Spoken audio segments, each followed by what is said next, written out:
আমরা তখন বুঝলাম যে কনটেক্সট কিভাবে ফিল আপ হয় বা কনটেক্সটের কাজটা কি। এখন যদি চিন্তা করি যে আসলে কি করলে আমরা কনটেক্সটের বেস্ট ইউজেসটা করতে পারবো।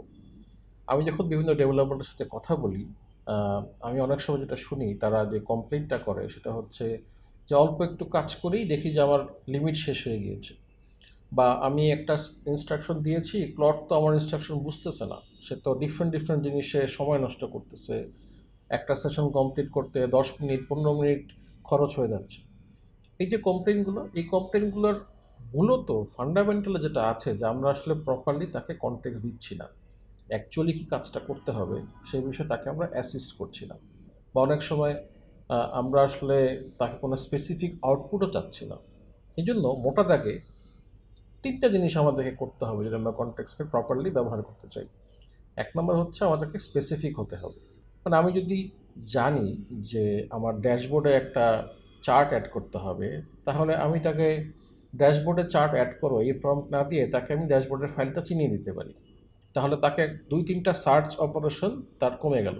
সে ডিরেক্টলি ওই ফাইলটা নিয়ে কাজ করতে পারে। আবার যেটা হতে পারে যে আমরা যদি বলি যে আমার ড্যাশবোর্ডটা এখন যেরকম আছে এটাকে সুন্দর করে দাও। মানে this is a very vague input, তাই না? সুন্দর বলতে আমরা কি বোঝাচ্ছি?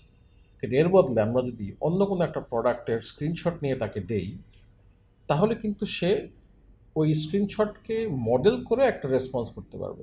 সিমিলারলি আমার অলরেডি ফর এক্সাম্পল একটা পেমেন্ট গেটওয়ে ইন্টিগ্রেট করা আছে।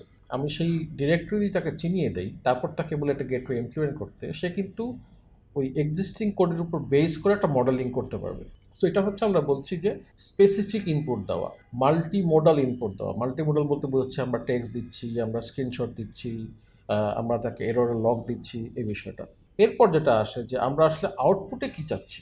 আমরা তার কাছ থেকে কি কোনো একটা লিস্ট চাচ্ছি, কোনো কোডে চেঞ্জ চাচ্ছি বা কোনো একটা সামারি চাচ্ছি। অনেক সময় আমরা এক্সিস্টিং কোডকে অ্যানালাইসিস করতে চাই। তখন তাকে আমরা বলতে পারি যে give me a summary of the payment gateway integration and keep it concise. হ্যাঁ? বা আমরা দুটো ডিফারেন্ট মোডকে কম্পেয়ার করতে বলতে পারি। এই ধরনের আমরা আউটপুট ফরম্যাট বলে দিতে পারি। আমাকে একটা ডিফ দেখাও। এবং এখানে একটা আপনাদেরকে হ্যাক বলি।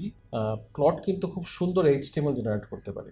সো আপনারা যদি বলেন যে ঠিক আছে এই কারেন্ট পিআরটাকে আমাকে একটা ডিফ আকারে দেখাও বা আমাকে একটা পিআর ভিজুয়ালি রিপ্রেজেন্ট করো এইচটিএমএল দিয়ে, সে কিন্তু খুব সুন্দর করে একটা এইচটিএমএল উইন্ডো তৈরি করে দিতে পারবে। আর থার্ড যেটা হচ্ছে আমরা বিভিন্ন রকমের গার্ড রেল বলে দিব।